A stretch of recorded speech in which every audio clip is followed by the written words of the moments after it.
Muito bem, então agora a gente já tem condições, depois que você relembrou e revisou o que a gente viu na última aula, de continuar a falar sobre o oscilador harmônico e chegar na solução para os estados estacionários, né? Então vamos lá para a parte que interessa, que é aqui no estado fundamental. A gente viu que o operador abaixamento, aqui na propriedade 2, o operador abaixamento age sobre uma solução psi, gerando uma outra solução com energia um pouco menor, E menos H cortado ômega, né? Eu posso fazer então o seguinte. Vamos supor que eu conheça uma solução psi. Se eu for diminuindo com o operador abaixamento essa solução, chega uma hora em que eu atinjo o estado fundamental, né? O estado de menor energia. Concorda ou não? Então eu tenho uma solução qualquer, psi-n. Eu tenho lá uma solução psi-n. Aplico o operador abaixamento, obtenho uma solução psi-n menos 1. A solução para psi-n tem uma energia En, para a solução psi-n menos 1, a energia é En menos H cortado ômega. Né? Se eu for repetindo, né, aplicando o operador abaixamento repetidamente na solução anterior, vai chegar uma hora em que eu atinjo o estado de menor energia possível. Né?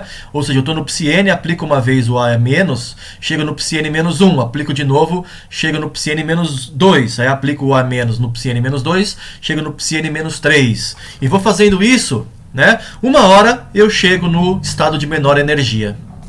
E eu tenho que impor uma condição, uma restrição, que se eu tentar abaixar a energia do estado fundamental, isso não me dá nenhuma solução, tem que me dar zero, né? Porque não consigo abaixar a energia abaixo do mínimo, que é a do estado fundamental, que eu estou chamando aqui de E0. E0 é a energia do estado fundamental. Psi0 tem energia E0. Se eu tento abaixar a solução de Psi0 para E0 menos H cortado ômega, isso vai me dar, não pode me dar solução nenhuma. Então eu imponho que isso seja zero. Tá? Essa é a ideia. É a maneira como a gente vai encontrar o Psi0. Vamos relembrar, né, que o operador A menos é dado por isso aqui, ó. Ele tem a ver com o operador momento, com o operador posição e mais um monte de constante ali que surgem para facilitar as contas no futuro. Bom, o operador momento, a gente já viu isso em outras aulas, é menos I H cortado derivada em relação a x, ddx. Então, I, P é o H cortado ddx. O operador posição, x, chapéu, é simplesmente x. Tá? Então a conta que a gente tem que fazer sobre Psi0 é essa.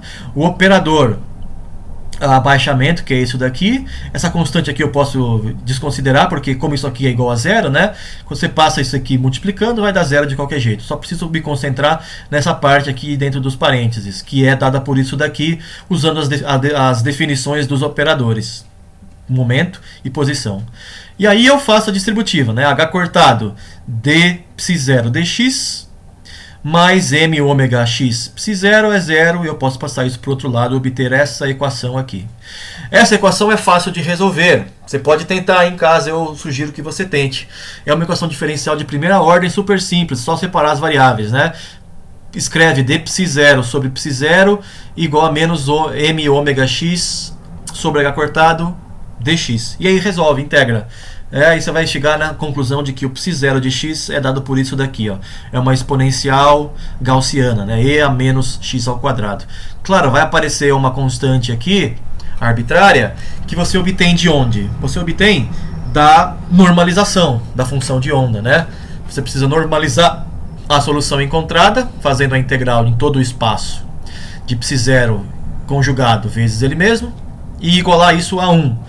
Fazendo as contas, sugiro que você pelo menos tente enxergar por que isso acontece. Está tudo feito aqui, ó. Você descobre que o A0 é igual a isso aqui, uma constante dada por esse amontoado de constantes. Portanto, a solução final para o estado fundamental é isso daqui, né? A conclusão que você pode tirar desse ponto é que o método algébrico de usar operadores levantamento e abaixamento já funcionou, né, para você encontrar o estado fundamental do problema do oscilador harmônico. Graficamente ela está aqui. É uma, como eu falei, uma gaussiana, né? Exponencial de menos x ao quadrado. É a função sino da distribuição gaussiana. Tudo bem?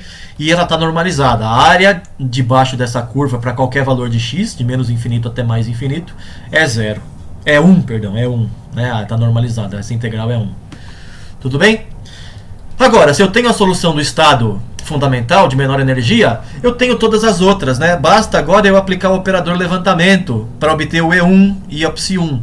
Aplico depois o operador levantamento em E1 e em psi1 para obter o E1 e o E2 e o psi2. E vou fazendo isso reiteradamente. Né? Eu só não fiz ainda foi calcular a energia do estado fundamental. Eu calculei aqui a função de onda do estado fundamental, né? A parte espacial dela. Mas eu não achei ainda a energia, E0. Isso é fácil de fazer, basta substituir na equação de Schrödinger que está aqui, para o potencial do oscilador harmônico. Quando eu faço isso, né, fica como exercício de novo para vocês fazerem, é super simples, é só pegar a gaussiana, derivar em relação a x duas vezes, substituir aqui e obter qual deve ser o E0 para isso ser uma igualdade. Você vai descobrir que o E0 é 1/2 de h cortado ômega. Tá? E aí, como eu falei, né, para obter as outras soluções, basta você ir aplicando o operador levantamento para todo mundo. Então, a função de onda do estado fundamental é essa daqui, a função de onda do estado 1 aplica o operador levantamento uma vez, se obtém o psi1. Pega o psi1, aplica o levantamento, obtém o psi2, o psi3, o psi2, perdão. Acho que eu escrevi errado aqui, aqui é 2, tá? Psi2. Perdão, psi2 aqui. Depois vem o psi3, aplicando o levantamento no psi2 e assim vai, né? Até onde você quiser. Tudo bem? E as energias vão aumentando, né? A energia E0 é 1/2 de h cortado ômega, como você vai fazer nesse exercício e descobrir. E1, aplica o levantamento no psi0, obtém o E1, que é o E0 mais h cortado ômega. O E2 é o E1 mais h cortado ômega, e assim vai. Você vai perceber que En é h cortado ômega n mais meio, para qualquer valor de n, de 0 até infinito, inteiro. Tudo bem? Essas são as energias do oscilador harmônico para os estados estacionários, né? As energias dos estados estacionários, o espectro de energia do oscilador harmônico para os estados estacionários. Tudo bem? Vamos fazer um exemplo. Na verdade não vou fazer o exemplo não. Na verdade eu vou fazer o seguinte, eu vou já obter todos esses coeficientes que aparecem aqui nessas equações.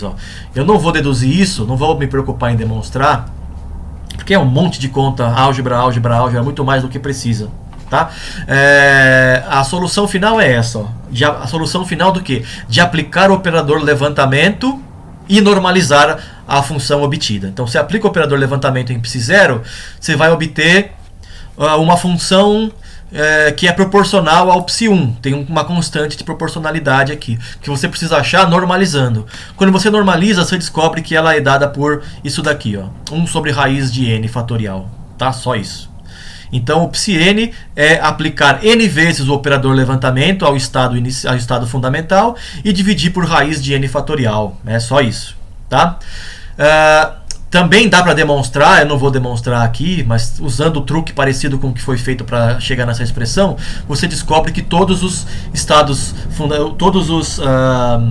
estacionários são ortogonais entre si, né? Ou seja, a integral em todo o espaço de duas dessas funções, m e n, com uma delas conjugada, é um delta mn, que é o delta de Kronecker, né? Igual a 1 se o m for n, se você usar a mesma função, isso é a normalização. E se você usar funções diferentes, m diferente de n, isso dá 0, que é a ortonormalidade dos estados estacionários. Tá? Dá para demonstrar, tudo isso daqui é feito lá no livro do Griffiths, quem tem interesse. Mas é muita conta para fazer e eu acho que não vale a pena nesse ponto. É mais do que a gente precisa. Bom, vamos fazer um exemplo então, como eu disse antes. Né? O exemplo para calcular o psi1 a partir do psi0, né? Usando essa equação aqui, só substitui o n por 1. Então, psi1 de x é 1 sobre 1 fatorial, aqui é 1 mesmo. Aplicar o operador levantamento só uma vez no estado fundamental psi0, que está aqui, né? Aplicar o operador levantamento uma vez, né? E dividir por n fatorial com n igual a 1. Simplesmente isso. A função de onda do estado fundamental é essa daqui, como a gente descobriu. Aí o operador levantamento é esse bicho todo, esse monstrengo aqui, né? Derivado em relação a x. E aí aplicar o operador levantamento e dividir por n fatorial com n igual a 1 resulta nisso daqui.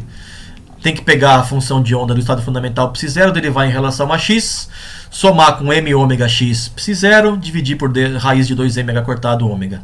Quando você faz todas essas operações, você chega nessa expressão aqui. Essa é a função de onda do primeiro estado excitado, né? Lembrando que depois do estado fundamental, que é o estado de menor energia, vem os estados estacionários. Esse aqui é o primeiro estado estacionário para o oscilador harmônico. Tá? A energia dele, a energia do estado Psi1, é 3H cortado ômega sobre 2, que veio dessa expressão aqui, fazendo N igual a 1. 1 mais meio é 3 meios. Né? Então vai dar 3 meios de H cortado ômega, como diz aqui. Tá?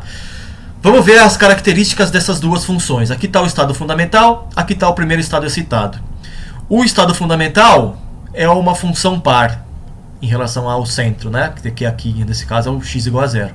É uma função par. Ou seja, psi de x é igual a psi de menos x. Já o primeiro estado excitado é uma função ímpar. Tá? Função ímpar. E como a gente tinha visto pro problema do poço infinito. Né?